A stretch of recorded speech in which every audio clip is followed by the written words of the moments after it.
Entonces esto nos lleva al análisis digamos, de las personalidades de la psicología del actor político, y a mí me parece que es fundamental entender su para qué.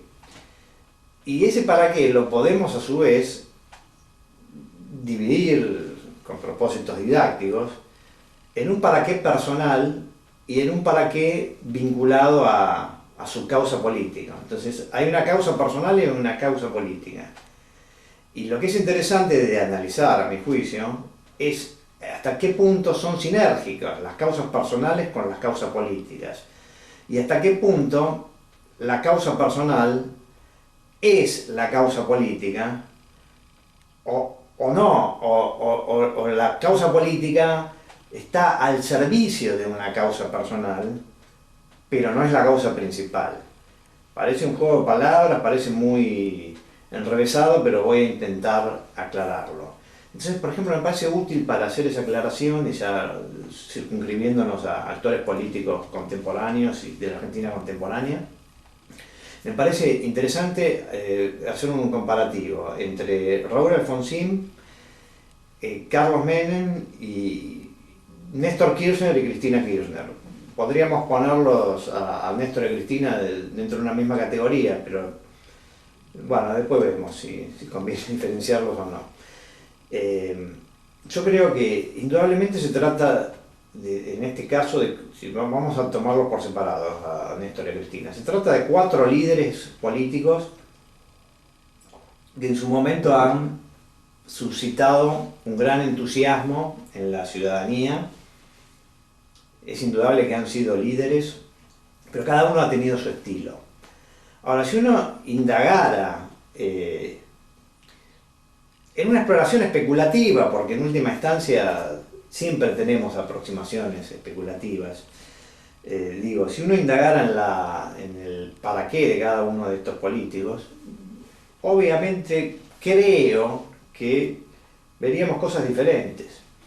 Entonces, por ejemplo, la figura de Alfonsín y el valor que Alfonsín le concede al concepto de democracia, con todo lo que eso implica, es determinante del alfonsinismo. Uno a veces se hace la pregunta típica de, imaginándose al personaje político y su aspiración, su ambición, como querramos llamarle, de pasar a la historia. ¿Cómo me gustaría ser recordado?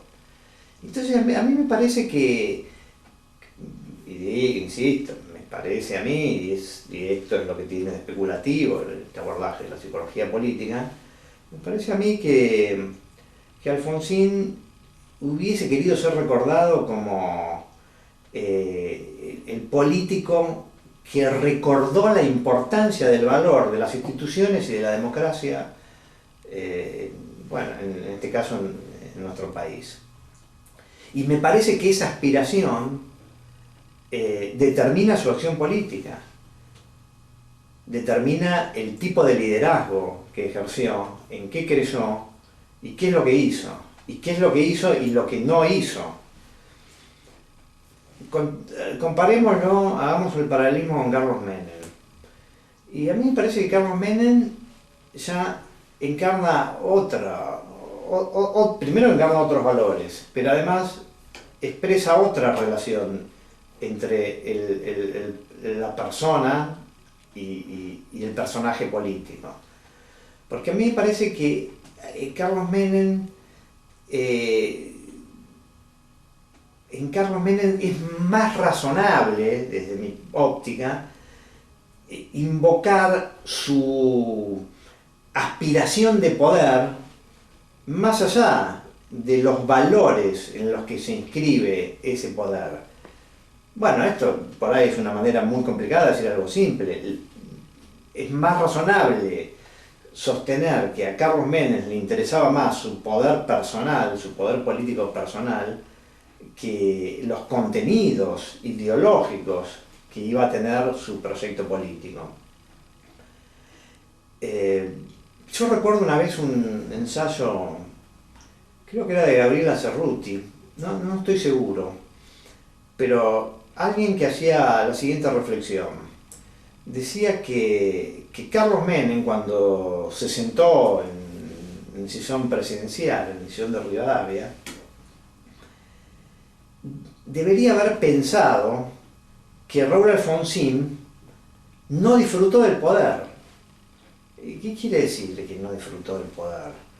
Bueno, la causa por la cual estaba Alfonsín, digamos, accionando en su gobierno, absorbía a cualquier otra pasión o interés personal vinculado con temas que no tocan a los temas estrictamente políticos. En cambio, Carlos Menem aparece como una figura en donde el personaje, esta versión de la cultura menemista, el personaje cuasi farandulesco, el deportista, el admirado por cierto establishment que podríamos llamar el jet set vernáculo, etcétera, etcétera, son atributos del poder que claramente son de alguna manera gozados por Carlos Menem. Entonces ahí uno, ante esa serie de hechos, es lógico que tienda a preguntarse, y que eso tenga una lógica, que a Carlos Menem le interesaba, en todo caso le interesaban dos aspectos del poder. Un aspecto que es cuál era el modelo de país que él tenía y lo que quería hacer, que no voy a entrar en una discusión sobre el menemismo desde el punto de vista político, que será para otro momento, pero por otro lado también le interesaba esos atributos del poder. Y entonces uno podría decir, bueno, tal vez le interesaba una ideología y cuando llegó al poder le encontró el gustito. A mí me parece que no, a mí me parece que detrás del menemismo siempre estuvo la pasión de Menem por disfrutar de esos atributos que se le conceden a los poderosos. Vamos al tema de Néstor Kirchner. Yo creo que el tema de Néstor Kirchner es un caso muy típico de asimetría entre la causa política declamada o declarada y la ambición política personal, el para qué personal. Y a mí me parece que acá, más allá de estar de acuerdo, ¿no?, con los ideólogos del kirchnerismo, yo creo que la sumatoria de hechos muestra la evidencia del caso en que un líder político hace todo lo que hace en pos de un afán personal. Ese afán personal, ese para qué, en el caso de Néstor Kirchner, es la acumulación del poder por la acumulación del poder mismo. Es como si la lógica que lo rigiera es cuanto más poder tenga, mejor. Y además con ciertas características muy interesantes que para mí explican parte del kirchnerismo. Yo en otro contexto dije, el kirchnerismo es ambición de poder en dos dimensiones, espacial y temporal. Espacial es quiero todo, temporal es lo quiero siempre, a perpetuidad. Entonces me parece que eso hace que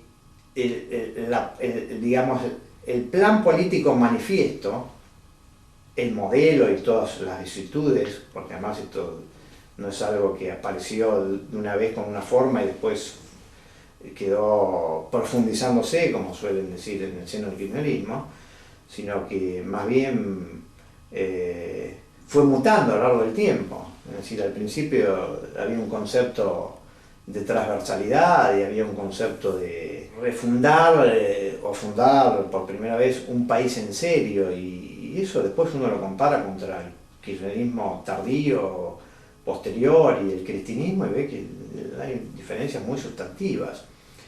Pero cuando uno empieza a analizar el pasado del kirchnerismo en Santa Cruz, su relación con el menemismo, el usufructo de la política menemista en pos de afianzar el poder personal, en ese caso de Kirchner gobernador, bueno, empieza a atar cabos y al final lo resultante es que que la causa final es la acumulación de poder. Y ahí ya entramos en otro nivel, por ahí más especulativo, de la psicología política, que es el nivel de, bueno, de cuál es la asignatura pendiente, cuál es, como dirían los filósofos sartreanos, cuál es la elección originaria que determina toda la personalidad. Entonces, por ejemplo, sobre Néstor Kirchner se ha escrito mucho sobre una adolescencia muy complicada. Es decir, una adolescencia en donde por determinados temas que no viene al caso señalar ahora, ha sido blanco de burlas. Alguien de quien se burlan los otros, los compañeros, sus pares. Entonces eso, de alguna manera, lo que define es la impronta de una sed de reivindicación, que se puede, digamos, expresar en una sentencia. La sentencia de ya van a ver. Algún día voy a mostrar, les voy a mostrar a quienes se burlaban quién era yo. Les voy a mostrar quién es realmente el que tiene el poder. Y entonces me parece que esa lógica es lo que explica al Néstor Kirchnerismo. Es decir, la necesidad de doblegar al enemigo, la necesidad permanente de humillar al enemigo. Ya no es solamente el adversario al que se gana, sino es el enemigo al que se humilla y al que hay que eliminarlo.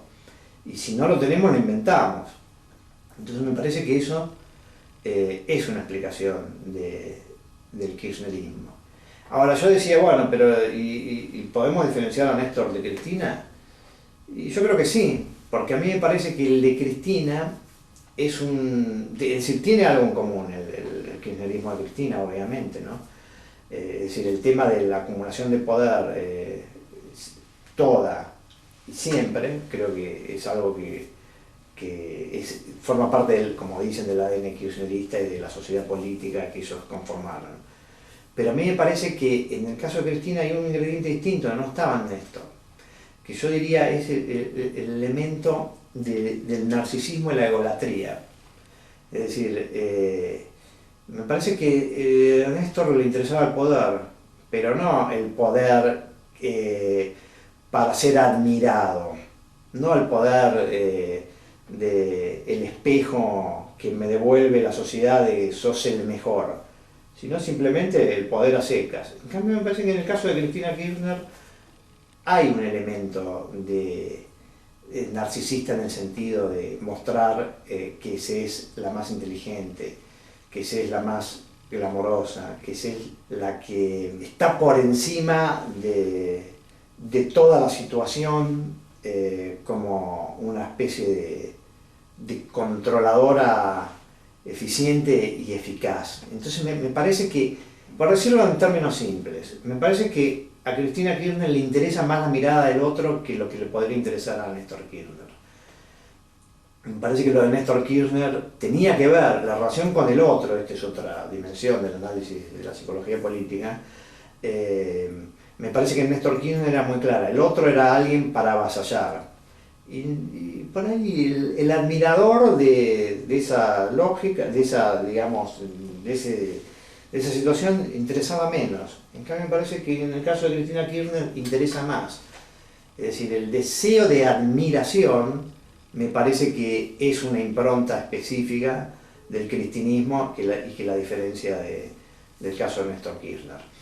Y yo creo que en ese sentido, y a veces lo paradójico es que modelos políticos que se presentan como en las antípodas, en algún punto desde la perspectiva personal se tocan. Me parece que el narcisismo cristinista tiene algo en común con el narcisismo menemista. Por supuesto son cosas diferentes, pero tienen algo en común, es decir, el deseo de que el otro a uno lo admire. Bueno, creo que estos son elementos, digamos, preliminares como para pensar en este aporte que podría realizar la psicología política como para esclarecer algunos aspectos de la política. Por supuesto, esto no quita de ninguna manera el análisis político convencional. Es decir, sería un abuso, un exceso, sería un despropósito reducir todo el análisis político a la mirada psicológica.